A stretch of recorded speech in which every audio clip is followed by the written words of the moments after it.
¿Qué tal amigos? ¿Cómo están? Les envío un cordial saludo en este 23 de enero.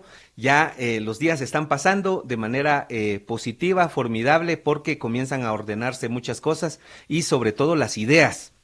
Cuando hablamos de ideas, quiero compartirles que algo importante en este año es diseñar las perspectivas, conocer cuáles son esas proyecciones económicas, comerciales para este año, que se diseña positivo, pero hay que conocer a detalle estos números. Para ello, ¿qué tal si les presento a un hombre académico, profesional, experto en estadística? Me refiero al doctor David Samayoa. Él es el director del Departamento de Análisis Macroeconómico y Financiero y también estadístico del Banco de Guatemala, a quien tengo el gusto de tener hoy acá en los estudios de La Voz de Shela para conversar de estos números, de la proyección económica para este nuevo año. ¿Qué tal, doctor David? Muy bien, muchas gracias. Un gusto estar aquí con ustedes compartiendo. Pues bienvenido, bienvenido. Sé que a Quetzaltenango lo ha traído también la agenda de eventos de la Cámara de Comercio de Guatemala, que hoy precisamente se conocieron esa perspectiva y esa dinámica que hay para este año, pero vamos a iniciar por algo que es para pues conocer su función. ¿Qué hace, aunque es lógico, qué hace el departamento de análisis? ¿A qué se dedica esta parte, esta sección del Banco de Guatemala? Bueno, el Banco de Guatemala, como tú sabes, es el encargado de la política monetaria, cambiaria y crediticia de Guatemala. El Departamento de Análisis Macroeconómico y Pronósticos del Banco de Guatemala, que es en donde trabajo, nosotros lo que hacemos es, como lo dice su nombre, hacemos el análisis macroeconómico para apoyar y hacemos los pronósticos económicos con ayuda de otros departamentos. Existe el Departamento de Estadísticas Económicas, el Departamento de Investigaciones Económicas, el Departamento de Análisis de Estabilidad Financiera, esa es el área económica del banco. En el área financiera del banco existe el Departamento de Cambios de Internacional, perdón, el Departamento de Ejecución de Política Monetaria, Cambiaria y Crediticia, el Departamento de Contabilidad, Departamento de Tesorería, también existe el área administrativa del banco. Entonces nosotros hacemos el análisis macroeconómico, hacemos la mayor parte de los pronósticos que se realiza el Banco de Guatemala.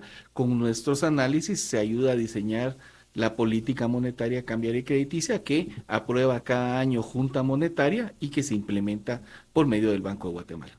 Conocida esta parte que es el desempeño de ustedes y la parte interdisciplinaria para poder ofrecer esta información, algo que es importante conocer es cómo podemos resumir que estuvo el año recién finalizado económicamente hablando. Bueno, en términos generales, como lo indiqué en la conferencia de la actividad de Cámara de Comercio Filial Guatemala, el año 2024 se espera haber crecido un 3.7% de actividad económica en Guatemala. Este 3.7 es un crecimiento por arriba del crecimiento promedio, o más o menos se podría decir que es el potencial de Guatemala, que es un crecimiento de 3.5%.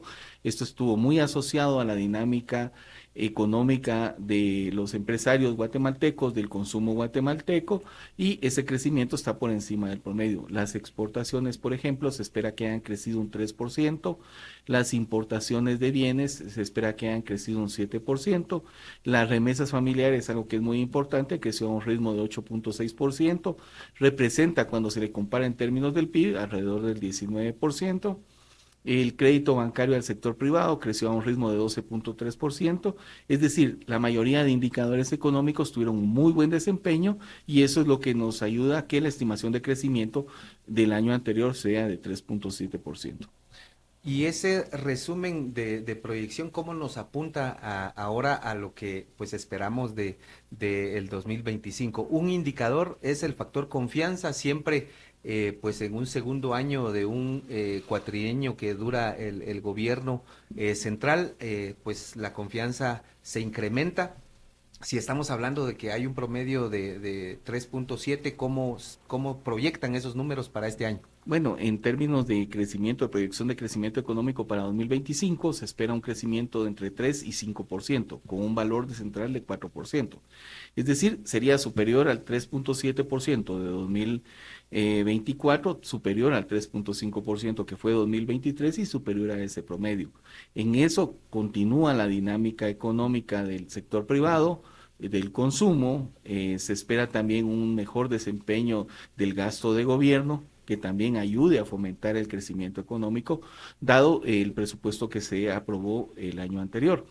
Es un año, sin embargo, que hay que estar muy pendientes de las noticias económicas internacionales, principalmente por la nueva presidencia en los Estados Unidos de América, que sus políticas económicas y políticas en general pueden tener algún impacto también en el crecimiento económico del país.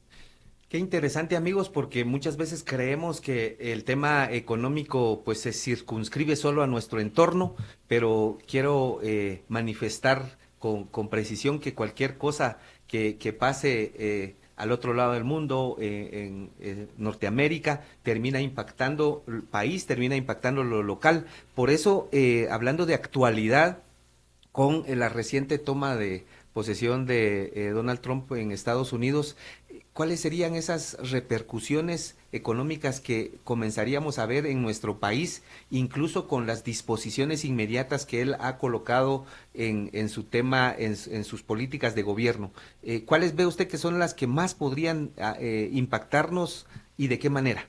Bueno, quizás voy a dividir la respuesta en dos partes. La primera, como bien lo dice César, la interrelación que existe económica, cultural a nivel mundial cada día es mayor.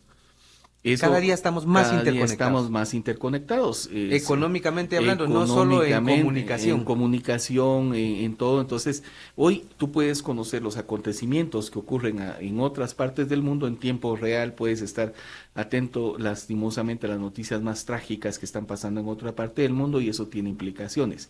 Ahora, concretamente en la parte económica, recordemos solo, por ejemplo, la economía está funcionando a través de las cadenas mundiales de suministro, es decir, que las partes de algunos productos se componen de varios componentes mundiales, digamos, es decir, y eso afecta y une más al mundo.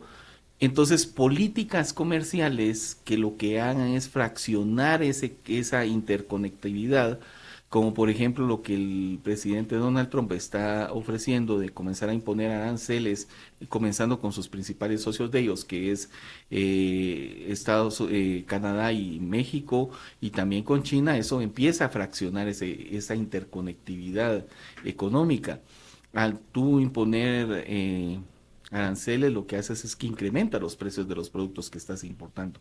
Esos precios pueden incrementarse.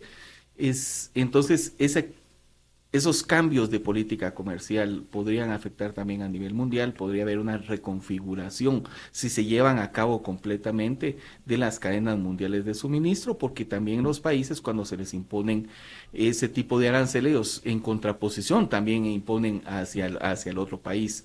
Él también ha manifestado en sus políticas una fuerte política antimigracionista y eso pues tiene un impacto importante con nosotros dado la cantidad de connacionales que están en los Estados Unidos y que alimentan ese flujo de remesas familiares. La estimación que hace el Banco Central para 2025 es que haya un crecimiento de 6% en las remesas familiares. Ese crecimiento de 6% sería menor al 8.6% que crecieron las remesas familiares en el 2024 y menor a lo que se observó en 2023. Ahora, este ritmo de crecimiento menor no significa menores ingresos. También va a depender de qué tan profundas sean las medidas que él logre implementar, porque también es la capacidad que él tenga de implementar esas medidas. Son medidas económicas muy difíciles, medidas que implican también para ellos gasto y para ellos un movimiento de mucha fuerza para poder realizar eso. Además, la remesa familiar es un componente que se da por dos partes. Uno, las personas que ya están en los Estados Unidos y las personas que migran hacia Estados Unidos. Entonces, si él quiere poner esas medidas tan fuertes, tendría primero que restringir la frontera para que no entre más gente, que eso ya dio la orden presidencial para que se haga, y de ahí la otra es empezar a retornar a aquellas personas que no tienen permiso para trabajar en los Estados Unidos. Ahí lo que me lleva también es a decir que eso sí, hay gente en Estados Unidos bastante de Guatemala, pero ya muchos de ellos ya también tienen papeles. Correcto. O sea, ellos no se verían afectados por esas medidas. Y Digamos, hay otra parte también que es importante. Estados Unidos, su ritmo de crecimiento, y lo decía en la conferencia que di hoy, ha crecido por encima de su potencial en los últimos 3 años. Ese crecimiento por encima de su potencial ha sido mucho en función de que ha logrado compensar la falta de trabajadores con estos trabajadores migrantes. También existe el componente económico, eso quiere decir que existe el componente económico que también se va a oponer a que hayan esas deportaciones masivas. Sin embargo, eso es, digamos, lo que uno puede ver como observador desde fuera. O sea, habría que Ujú. ver, hay que darle un cercano seguimiento a las medidas que él vaya imponiendo, porque sí pueden tener un impacto importante en el Banco de Guatemala. Estamos conscientes de ello y por eso hacemos los análisis muy cercanos a lo que pueda pasar. Diríamos entonces con su exposición, doctor David, que prácticamente el tema de las remesas es uno de los indicadores con mayor incertidumbre para este año. Es uno de los indicadores que puede tener una incertidumbre muy grande, porque por eso, porque las medidas pueden ser mucho más drásticas o un poco menos drásticas, o pueden tener un impacto u otro impacto. Y como nos está oyendo pues una población muy diversa, a nivel de personas, a nivel de Guatemala, de la gente que vive en el país, ¿cuál sería el impacto que esto podría tener? Bueno, lastimosamente los números son fríos. Te estoy hablando del nivel agregado, que significa la cantidad de personas que están en Estados Unidos y que envían sus remesas hacia Guatemala. Ellos facilitan los medios de vida y apoyan los medios de vida de gente que se queda en Guatemala, sus familiares más cercanos, sus seres queridos. Entonces, podría tener un impacto en ellos. Entonces, los números son fríos y uno lo puede decir muy fácilmente, se reduce el ritmo de crecimiento. Sin embargo, cada familia que deja de recibir esos ingresos puede ver muy afectada. O sea, es una tragedia a nivel personal, a nivel de cantidad de números puede ser que no sea muy grande. Entonces, es incorrecto, digamos, de parte de uno decir que no va a afectar. Claro que va a afectar a las personas que se vean afectadas por eso mismo. Sin embargo, a nivel de conjunto de la economía puede ser que no sea tan afectado. Muchísimas gracias por estos detalles. Definitivamente hay economías avanzadas en el mundo. Platiquemos de una manera subrayada cómo está la economía de Japón, de China, de la India, y en esa interconexión global que hay, cómo alcanza ese coletazo a nuestro país. Bueno, en términos generales, como lo decía en la conferencia, las economías avanzadas vienen creciendo en conjunto, y ahí es en donde te digo, es en conjunto, o sea, Ujú. cada país tiene distinto comportamiento, en conjunto vienen creciendo 1,7% y se espera que este 2025, en 2024 y en 2025 que crezcan a un ritmo de 1,9%. Como bien hablé, Estados Unidos ha tenido un comportamiento por encima de su potencial en los últimos años y se espera que en 2025 también mantenga ese crecimiento por encima de su potencial. Uno de los países dentro de este grupo de economías avanzadas, como lo es Europa, se ha visto afectado y ha tenido crecimientos económicos bastante magros de 0,4% en el 2024. Se espera que empiece a recuperar ese ritmo de crecimiento entre 2024 y 2025. Otro de las economías que ha tenido un crecimiento muy bajo dentro de este conjunto de economías avanzadas es el Japón, que en el 2024 se espera que haya tenido una contracción, pero hay una recuperación hacia 2025. Ahora, el mundo está dividido en dos bloques, las economías avanzadas y las economías de mercados emergentes y en desarrollo. Dentro de las principales economías de mercados emergentes y en desarrollo, pues se puede hablar de China, por ejemplo, que según el Fondo Monetario Internacional creció a un ritmo de crecería a un ritmo de 4,8% en el 2024 y 4,6% en el 2025. Sin embargo, China ya sacó su estimación de crecimiento económico, donde dice que sí logró crecer a un ritmo de 5% en el 2024, a pesar de los problemas que ellos han tenido en su sector inmobiliario. Este crecimiento que ellos lograron, según el banco, según las estadísticas de la República Popular China, también fue influenciado porque ellos tuvieron políticas económicas de apoyo para apoyar este sector inmobiliario y apoyar una parte de los empresarios y de los consumidores. Pero sí estamos hablando de crecimientos de 4,6, o sea, muy por debajo de lo que esta economía estaba acostumbrada a crecer hace unos años. Otra de las economías que ha crecido a un ritmo, mantiene su ritmo de crecimiento, es la economía de India, que está creciendo alrededor de 7% en el 2024 y se espera que crezca alrededor de 6.5% en el 2025. Es una economía importante que ya tiene una importancia en la economía mundial. A nivel de este conjunto de economías de mercados emergentes y en desarrollo en América Latina, pues sobresale el caso de México y de Brasil, que son las dos economías más grandes de Latinoamérica, en donde México tuvo un 2023 bastante bueno de crecimiento, creciendo alrededor de 3%, pero en 2024 su crecimiento fue más moderado y se espera que logre remontar ese crecimiento, pero creciendo todavía a niveles bajos en el 2025, en tanto que Brasil tuvo un 2023 y 2024 con crecimientos por encima de 3%, aunque se espera que se modere en este 2024. Eso quiere decir, todas las economías vienen creciendo a ritmos distintos. Guatemala ha sido una de las economías que ha crecido a un ritmo más estable en los últimos años y eso es importante. Y cuando usted expone esa parte de las economías avanzadas y las economías emergentes, la pregunta del guatemalteco puede ser, ¿y qué tipo de economía es la de mi país? Sí, nosotros somos categorizados dentro del conjunto de economías de mercados emergentes y en desarrollo. Recordemos que somos una economía que todavía no tiene una industrialización muy grande, no tenemos un avance en el área de tecnología, de comunicaciones, entonces nuestra producción es un poco más de materias primas y otros productos semiterminados, entonces por eso es que nosotros somos clasificados como economía de mercados emergentes y el desarrollo. Es importante escuchar al doctor David Samayoa por su exposición, porque entonces hay preguntas que definitivamente uno, al tener a un experto, pues tiene que procurar hacer una interpretación y formular una pregunta que resuelva unas dudas acumuladas. Por ejemplo, si estamos creciendo a un 3.7 en Guatemala, en promedio 4, eso es y se cataloga como estable. ¿Eso es bueno? ¿Cómo se califica? Y sobre todo la pregunta es si eso es suficiente para el país. Casi que es una broma, o la canción acá que dice nunca es suficiente, pero en términos de las necesidades económicas del país, de las Ujú. necesidades de educación, de infraestructura, consideramos que deberíamos de crecer a un ritmo mayor para poder ayudar a salir de la pobreza a muchos guatemaltecos. Eso sería crecer a un ritmo de alrededor de 5%. Ese ritmo de ese crecer a ese nivel de 5% lo que va a significar es que es necesario realizar reformas estructurales que permitan eficientizar la actividad empresarial, la actividad del gobierno. O de recaudo. Necesitamos recaudar más, tenemos una de las recaudaciones más bajas del mundo, 11.7% en el 2024, alrededor de eso en 2024.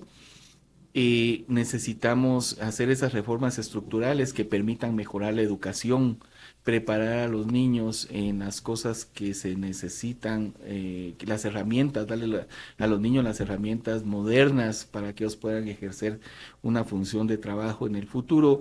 Necesitamos mejorar, invertir en infraestructura básica, en infraestructura, también necesitamos invertir en lo social para que este país crezca. Necesitamos fomentar que hayan mejores carreteras, más y mejores carreteras, que hayan más puertos, que hayan más aeropuertos, para que esto dinamice la economía. Esto se logra a través de la inversión.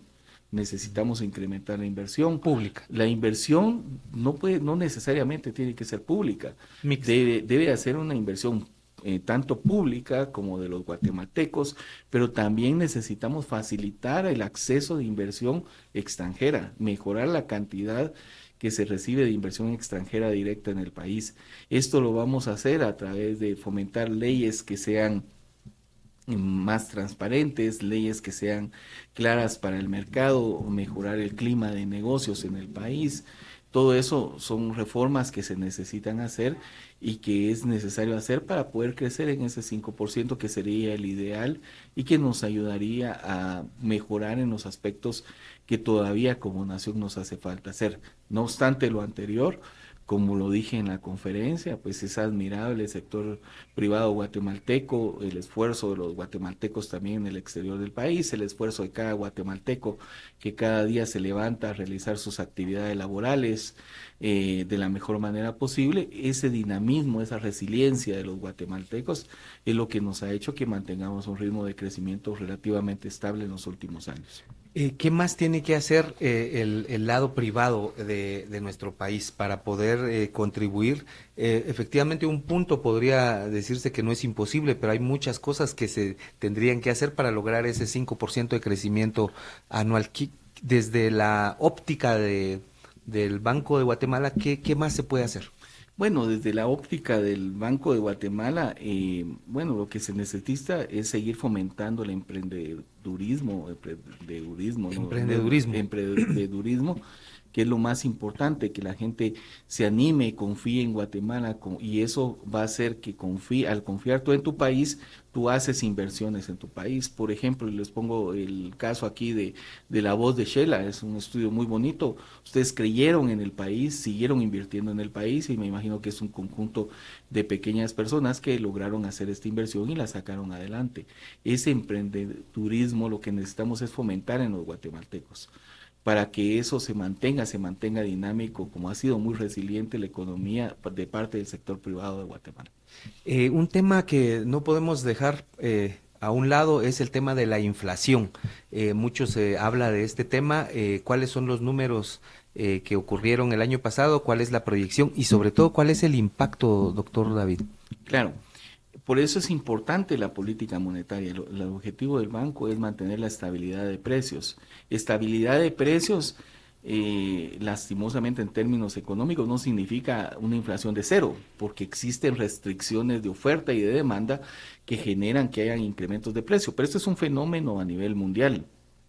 Entonces, la política monetaria, cambiaria y crediticia que realiza el Banco de Guatemala a través de la Junta Monetaria o que la Junta Monetaria determine y el Banco de Guatemala la ejecuta, lo que busca es la estabilidad de precios. Para eso se define una meta operativa, que la inflación sea de 4,00 más menos un punto porcentual y que la inflación se mantenga en ese rango. Obviamente hay condiciones que hacen choques de oferta, que hacen que la inflación a veces sea mayor, sea menor, pero la política monetaria lo que busca es que la inflación tienda al valor central de la meta de inflación. En ese contexto, yo me quisiera remontar a 2022, cuando hubo un incremento generalizado de los precios, pero ese incremento fue asociado a un choque de oferta externo, cuando los precios internacionales del petróleo y de otras materias primas importantes tuvieron un incremento considerable asociado a la guerra entre Rusia y Ucrania. Esto adicional a los problemas que hubo en las cadenas mundiales de suministro, porque veníamos saliendo del COVID-10, de la crisis del COVID-19, que generó paros de la actividad económica a nivel mundial, y esto lo que afectó también fue las cadenas mundiales de suministro. Ese conjunto de cosas lo que hizo es que se incrementaran los precios de los bienes importados, tanto de materias primas como de bienes finales, y esto lo que hizo es que generó un choque de oferta externo, de precios de oferta externo, que generó que la inflación en el 2023, en 2022, perdón, terminara en un nivel de 9,24%, como en Guatemala, pero en todo el mundo estuvo en niveles altos. La mayoría de países registraron datos de 2 dígitos, porque fue un Ujú, impacto a nivel mundial. ujú.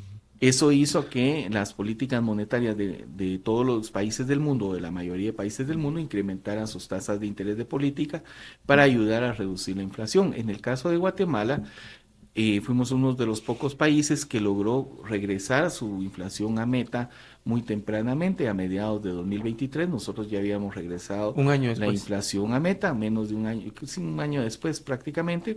Habíamos sido los que más rápido lo habíamos regresado. Terminamos 2023 con un nivel de 4,18% de inflación, mientras la mayoría de economías en el mundo todavía estaban por encima de sus metas. ¿Qué es lo que pasó en 2024? Que hubo un choque de oferta que funcionó en el sentido contrario. Hubo más bajos precios de los combustibles, en 2024 que en 2023, y esto generó que el aporte hacia la inflación de los combustibles, que había sido muy fuerte en 2022 y parte de 2023, en 2024 fuera negativo. Esto también afectó a una división de la medición de la inflación que se llama la división de transporte, que esa tuviera una contribución negativa. También hubo una contribución negativa en otra división que se llama vivienda, agua, electricidad y otros combustibles, porque ahí estaba incluido el precio del gas propano, el precio de la electricidad, que se vieron favorecidos por una parte por la baja en los precios internacionales del petróleo, pero también por otra, en el caso particular de la electricidad, porque se mantuvo el subsidio a los pequeños consumidores de energía eléctrica en el segundo semestre del año anterior. Eso también hizo que esta división tuviera una contribución negativa. Por el otro lado, la división de alimentos, que es una división que normalmente tiene una contribución muy Importante. alta e importante en la inflación, el año anterior, durante el primer semestre, hubo un incremento de precios y en el segundo semestre, cuando se normalizan las lluvias, hubo una moderación de los precios de los alimentos. Y esta división de alimentos registró un nivel de 3,77% y esto hizo que la inflación en su conjunto fuera de 1,70 hacia finales de 2024. Como estos son choques de oferta, a veces la política monetaria tiene poca incidencia en los choques de oferta, entonces lo que se espera es que en lo que transcurre 2025, la inflación retorne al valor central de la meta, es decir, que finalice 2025 en un nivel de 4,0%. Quizás aquí es importante recordar que la inflación es el incremento en el nivel general de precios, medido a través de un índice de precios al consumidor, que es una canasta de bienes, son 930 variedades de bienes que mide el Instituto Nacional de Estadística mensualmente, haciendo entre 70 y 80 mil mediciones cada mes de las 930 variedades, que es una canasta básica, es una canasta del IPC construida por una encuesta que se hace en más de un año en hogares del consumo medio de los hogares. Sus Por reglas. eso, perdón, Ajá. esto es importante porque cada quien siente la inflación de diferente manera, porque su Exacto. consumo difiere en partes o en varias partes o en muchas partes o en bastante de esta canasta media de consumidor. Y por eso también una interpretación que es necesaria es su relación con el salario mínimo, con ese incremento del 10%. Bueno, digamos en términos generales, el salario mínimo terminó siendo una decisión política del gobierno de la República. Eh, digamos, como a todos les afecta la inflación de diferente manera, el incremento en el salario mínimo puede convertirse en cierta manera en un compensador de ese incremento de precios. Ahora, ¿qué es lo que necesitamos hacer? Bueno, no es que decreten salario mínimo cada año, es que seamos más productivos.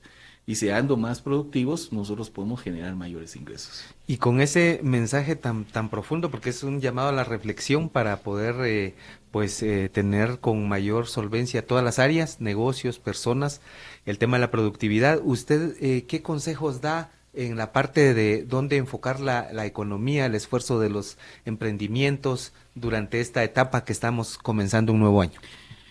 Bueno, digamos, uno quisiera tener la receta mágica, pero en economía no existen recetas mágicas. Números. No existen números, los números son el registro de las estadísticas y tú puedes analizar las estadísticas, interpretar las estadísticas. Pero para un consejo yo te diría, bueno, que cada uno de nosotros hagamos lo que hacemos de la mejor manera. Nosotros en el Banco de Guatemala tratamos de hacer las mejores estadísticas para poder hacer los mejores análisis. Con mejores estadísticas nosotros podemos hacer mejores análisis y si tenemos mejores análisis, por tanto, podemos proponer mejores políticas monetarias, cambiarias y crediticias. Eso es el Banco de Guatemala, pero cada uno en su función, el gobierno, los distintos empresarios, es para eso. Ustedes y aquí en la voz de Shela hicieron un muy buen emprendedurismo con esto, y están haciendo lo que les gusta.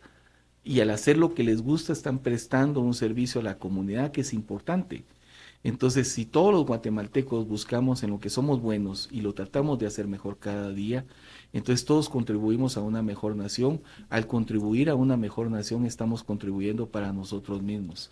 la necesidad de que los niños estudien, que tengan mejores condiciones para estudiar, para aprender, que tengan condiciones de salud adecuadas, es importante, eso es parte también trabajo personal y trabajo del sector público. En la medida que eso se haga mejor, también es importante. En la medida en que nosotros, los que somos padres o tutores de niños, seamos responsables de la educación de nuestros hijos, les sembremos los valores suficientes, valores cristianos en los que ellos puedan tener un mejor desempeño como personas prósperas y productivas para el país, eso es importante. Qué interesante escucharlo porque viene a mi mente el pensamiento de que el eco de lo bueno o malo que hacemos siempre retorna a uno mismo. Y justamente es esto, hacer el mayor esfuerzo para poder contribuir no solo al país, no solo a la sociedad, sino que precisamente a las familias, a las personas individuales.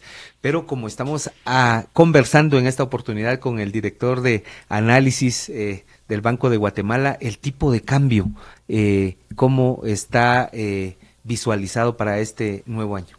Bueno, el tipo de cambio es el precio de cuántos quetzales das tú por un dólar.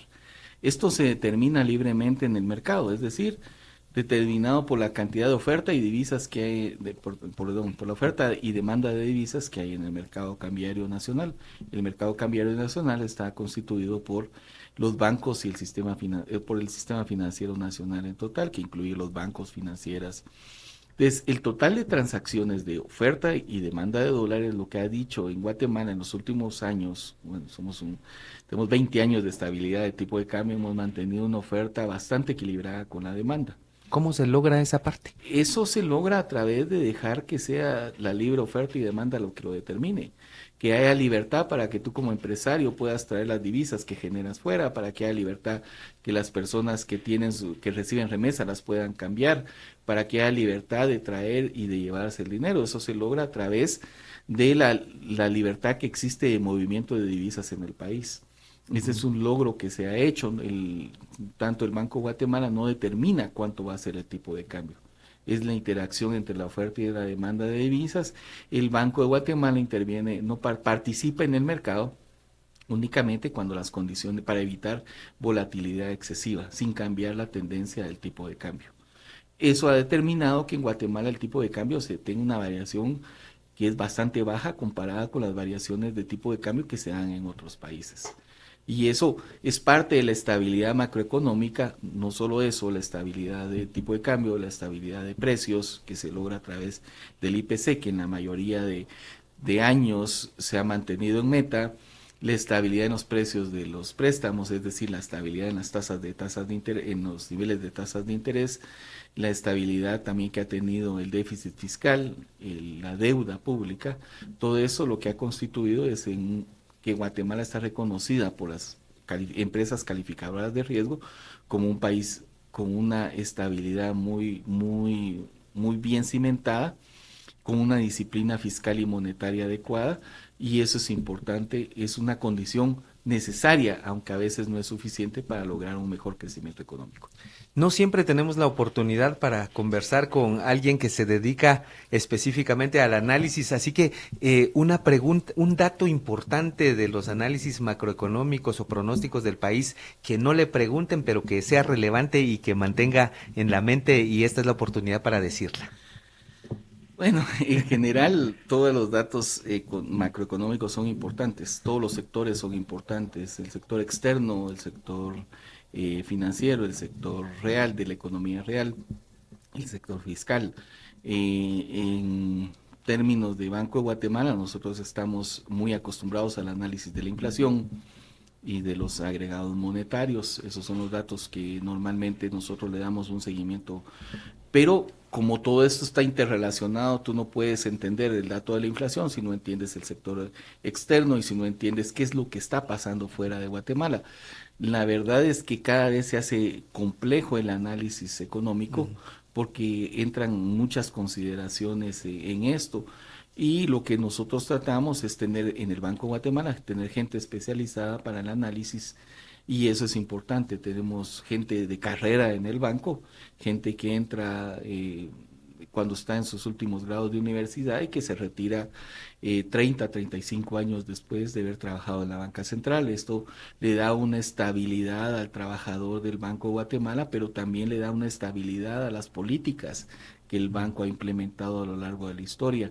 Ese es un activo muy importante para el banco, su capital humano, y eso ha ayudado a mantener esa estabilidad y es lo más importante. O sea, es decir, todos contribuimos a que esto se mantenga a través de nuestro trabajo y nuestro esfuerzo, desde las decisiones del presidente del Banco de Guatemala y las demás autoridades, hasta el apoyo que hacemos nosotros en los departamentos técnicos, como el apoyo que hacen los departamentos de servicio. Ha sido fabuloso nutrirse de toda esta información para poder, en primer lugar, tener insumos y tener también esa mentalidad de un mayor esfuerzo. Si todos contribuimos a este tema, creo que podemos tener un mejor país, una mejor economía. Doctor David Samayoa, muchas gracias por aceptar este espacio y este momento de conversación. Estamos a la orden, muchas gracias. Amigos, muchísimas gracias a ustedes. Hemos conversado en esta oportunidad con el doctor David Samayoa, director del Departamento de Análisis Macroeconómico y Pronósticos del Banco de Guatemala. Para nosotros siempre es un gusto poder compartir esta información que no cabe duda que contribuye a nuestro desempeño, a nuestra actividad en el área que estemos, negocios, educación, salud, todas las áreas son necesarias para poder entender porque todo depende de la economía. Muchísimas gracias por su atención.